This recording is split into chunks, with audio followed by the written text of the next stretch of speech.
മേശപ്പുറത്ത് ഉപദേശങ്ങൾ നൽകേണ്ട ഘട്ടത്തിൽ ആ ഭാഷ കൃത്യമായി തിരഞ്ഞെടുത്ത ചരിത്രമാണ് ഇറാന്റേത്.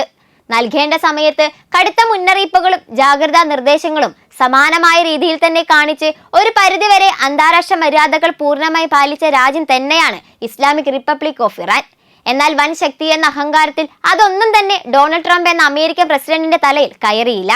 ഒടുവിൽ ലോക പോലീസിന്റെ ആ കടുത്ത പിടിവാശിക്കും തന്നിഷ്ടത്തിനും ഭവിഷ്യത്തായി അമേരിക്ക തന്നെ നേരിട്ട് അനുഭവിക്കേണ്ടി വരുന്ന കനത്ത പ്രത്യാഘാതങ്ങൾക്കാണ് ഇപ്പോൾ അന്താരാഷ്ട്ര സമൂഹം സാക്ഷ്യം വഹിച്ചുകൊണ്ടിരിക്കുന്നത്. ഭീഷണികളിലൂടെയും ഉപരോധങ്ങളിലൂടെയും ഒരു രാജ്യത്തിന്റെ നിലപാട് മാറ്റാനാവില്ലെന്നും ബഹുമാനത്തിന്റെ ഭാഷയിൽ മാത്രമേ സംഭാഷണം മുന്നോട്ട് പോകൂ എന്നും ഇറാൻ ആവർത്തിച്ച് വ്യക്തമാക്കിയിട്ടും ട്രംപ് കളി തുടർന്നപ്പോൾ പശ്ചിമേഷ്യയിലെ സ്ഥിതിഗതികൾ ഇപ്പോഴും നിയന്ത്രണാതീതമായിരിക്കുകയാണ്. ലോകത്തിന്റെ ശ്വാസനാഡിയായ ഹോർമൂസ് കടലിടുക്കിൽ വാണിജ്യ കപ്പലുകൾക്ക് നേരെ ഒന്നിനു പുറകെ ഒന്നായി മിസൈലുകൾ പായുമ്പോൾ വൻ ശക്തികളുടെ ഈ ചതുരംഗ കളി ഒരു മഹായുദ്ധത്തിന്റെ വക്കിലെത്തി നിൽക്കുകയാണോ? ഒരു വിധത്തിൽ അല്ലെങ്കിൽ മറ്റൊരു വിധത്തിൽ അമേരിക്ക വിജയിക്കും, ഒന്നെങ്കിൽ കരാർ അല്ലെങ്കിൽ ഒരു മണിക്കൂറിനുള്ളിൽ തകർക്കുമെന്ന് അമേരിക്കയിലിരുന്ന് ട്രംപ് ആക്രോശിക്കുമ്പോൾ ഇറാന്റെ മറുപടി അതിലും മാരകമായിരുന്നു. ഇറാനെ ഭീഷണിപ്പെടുത്താൻ വരേണ്ട, ബഹുമാനത്തോടെ സംസാരിക്കുക, അല്ലെങ്കിൽ മറ്റൊരു ഭാഷയിലായിരിക്കും മറുപടിയെന്ന് ഇറാന്റെ supreme national security council secretary Mohammad Bagher Zolghadr തുറന്നടിച്ചതോടെ കളി മാറി മറിഞ്ഞു കഴിഞ്ഞു. 250 വർഷം മാത്രം പഴക്കമുള്ള ഒരു മഹാശക്തിയും ആയിരക്കണക്കിന് വർഷങ്ങളുടെ ചരിത്രവും നാഗരികതയും അവകാശപ്പെടുന്ന ഒരു രാഷ്ട്രവും നേർക്കുനേർ നിൽക്കുമ്പോൾ ലോകം കാത്തിരിക്കുന്നത് എന്താണ്? ഇറാന്റെ ശക്തമായ പ്രതികരണങ്ങൾക്കും പിന്നാലെ ഹോർമൂസ് കടലിടുക്കിൽ ഉയരുന്ന ഓരോ സംഭവവും ലോകത്തിന്റെ ഊർജ്ജ വിപണിയെ ആശങ്കയിലാഴ്ത്തുകയാണ്. ഈ ഏറ്റുമുട്ടൽ എവിടേക്കാണ് നീങ്ങുന്നത്?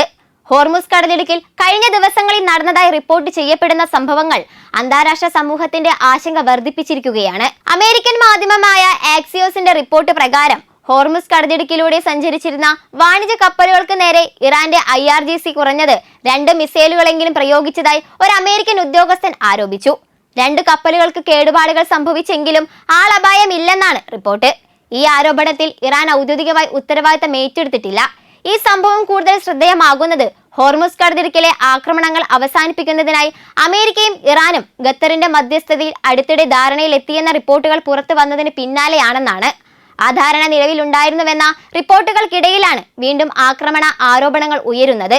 ഇതോടെ പശ്ചിമേഷ്യയിൽ സംഘർഷം കുറയുമെന്ന പ്രതീക്ഷയ്ക്ക് വീണ്ടും തിരിച്ചടിയായിരിക്കുകയാണ്. ഇതിനിടെ ഒമാൻ തീരത്തിന് സമീപം സഞ്ചരിച്ചിരുന്ന ഒരു എണ്ണ ടാങ്കറിന് നേരെയും പ്രൊജക്ടൈൽ പതിച്ചതായി United Kingdom Maritime Trade Operations അറിയിച്ചു.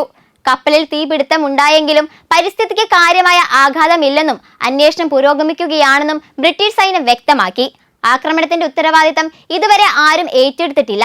ഈ സംഭവങ്ങളുടെ പശ്ചാത്തലത്തിലാണ് അമേരിക്കൻ പ്രസിഡന്റ് ഡൊണാൾഡ് ട്രംപ് വീണ്ടും കടുത്ത മുന്നറിയിപ്പുമായി രംഗത്തെത്തിയത്. ഓവൽ ഓഫീസിൽ മാധ്യമങ്ങളോട് സംസാരിച്ച അദ്ദേഹം ഒരു വിധത്തിൽ അല്ലെങ്കിൽ മറ്റൊരു വിധത്തിൽ അമേരിക്ക വിജയിക്കുമെന്ന് പറഞ്ഞു. ഒന്നുകിൽ നമ്മൾ ഒരു കരാറിലെത്തും, അല്ലെങ്കിൽ ജോലി പൂർത്തിയാക്കും എന്ന അദ്ദേഹത്തിന്റെ പ്രസ്താവന സൈനിക നടപടിയുടെ സാധ്യതയും സൂചിപ്പിക്കുന്നതായാണ് വിലയിരുത്തപ്പെടുന്നത്. പിന്നീട് അദ്ദേഹം നയതന്ത്ര കരാറിനാണ് മുൻഗണനയെന്ന് പറഞ്ഞെങ്കിലും ആവശ്യമെങ്കിൽ അമേരിക്കയ്ക്ക് ശക്തമായ നടപടി സ്വീകരിക്കാൻ കഴിയുമെന്ന സന്ദേശവും നൽകി. ട്രംപിന്റെ പ്രസ്താവനയ്ക്ക് ഇറാന്റെ supreme national security council secretary Mohammad Bagher Zolghadr ശക്തമായ ഭാഷയിലാണ് മറുപടി നൽകിയത്. 91 ദശലക്ഷം ജനങ്ങളുള്ള ഇറാനെ ഭീഷണിപ്പെടുത്തുന്നത് യാഥാർത്ഥ്യ ബോധമില്ലാത്ത സമീപനമാണെന്ന് അദ്ദേഹം വിമർശിച്ചു. നൂറ്റാണ്ടുകളുടെ ചരിത്രമുള്ള അമേരിക്കയും ആയിരക്കണക്കിന് വർഷങ്ങളുടെ നാഗരിക പാരമ്പര്യമുള്ള ഇറാനും തമ്മിലുള്ള വ്യത്യാസം എടുത്തു പറഞ്ഞ അദ്ദേഹം ഭീഷണികളിലൂടെ ഇറാന്റെ നിലപാട് മാറ്റാനാകില്ലെന്ന് വ്യക്തമാക്കി.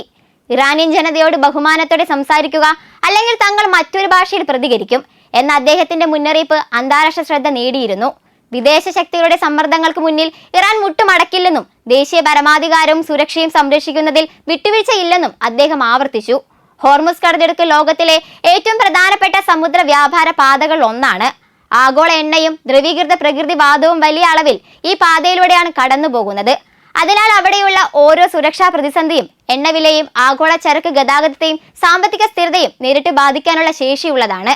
അതുകൊണ്ട് തന്നെ സമീപകാല ആക്രമണ ആരോപണങ്ങളും പരസ്പര ഭീഷണികളും ലോകശ്രദ്ധ പിടിച്ചു പറ്റിയിട്ടുണ്ട്. നിലവിലെ സാഹചര്യം ഇരു രാജ്യങ്ങളെയും എവിടേക്കാണ് നീങ്ങുന്നതെന്ന ചോദ്യത്തിന് അന്താരാഷ്ട്ര നിരീക്ഷകരുടെ വിലയിരുത്തൽ വളരെ വ്യക്തമാണ്. ഇത് ഇറാൻ നൽകുന്ന കനത്ത പ്രതികാരത്തിന്റെ ആദ്യ സൂചന മാത്രമാണ്. അന്തരിച്ച ഒരു ലോക നേതാവിന്റെ അല്ലെങ്കിൽ രാജ്യത്തിനായി രക്തസാക്ഷിത്വം വരിച്ച ഒരു ഭരണാധികാരിയുടെ വിയോഗത്തിൽ പുലർത്തേണ്ട കുറഞ്ഞ പക്ഷം മാന്യതയോ സാധാരണ മനുഷ്യർക്കുണ്ടാകേണ്ട കോമൺ സെൻസോ പോലും അമേരിക്കൻ പ്രസിഡന്റ് ഡൊണാൾഡ് ട്രംപ് കാണിച്ചില്ല എന്നത് ആഗോളതലത്തിൽ തന്നെ വലിയ വിമർശനങ്ങൾക്ക് കാരണമായിട്ടുണ്ട്. ശവസംസ്കാര ചടങ്ങുകൾക്കായി ഒരാഴ്ചത്തെ അവധി നൽകിയെന്ന ട്രംപിന്റെ അങ്ങേയറ്റം വില കുറഞ്ഞതും ക്രൂരവുമായ പരിഹാസത്തിനുള്ള കൃത്യമായ മറുപടിയാണ് ഹോർമുസ് കടലിടുക്കിൽ 2 കപ്പലുകളിലേക്ക് പാഞ്ഞു ചെന്ന ഇറാനിയൻ മിസൈലുകൾ. ഭീഷണികൾ കൊണ്ടോ തരംതാണ വാചാലത കൊണ്ടോ ഇറാന്റെ പോരാട്ട വീര്യത്തെ തളർത്താമെന്നത് ട്രംപിന്റെ വെറും വ്യാമോഹം മാത്രമാണെന്ന് അന്താരാഷ്ട്ര നിരീക്ഷകർ അടിവരയിടുന്നു. ചുരുക്കത്തിൽ പറഞ്ഞാൽ ലോക വ്യാപാരത്തിന്റെ പ്രവർത്തന താക്കോൽ ഇപ്പോഴും ഇറാന്റെ കൈകളിൽ തന്നെയാണ് ഭദ്രമെന്ന് ഇറാൻ ഈ നീക്കത്തിലൂടെ തെളിയിച്ചിരിക്കുകയാണ്.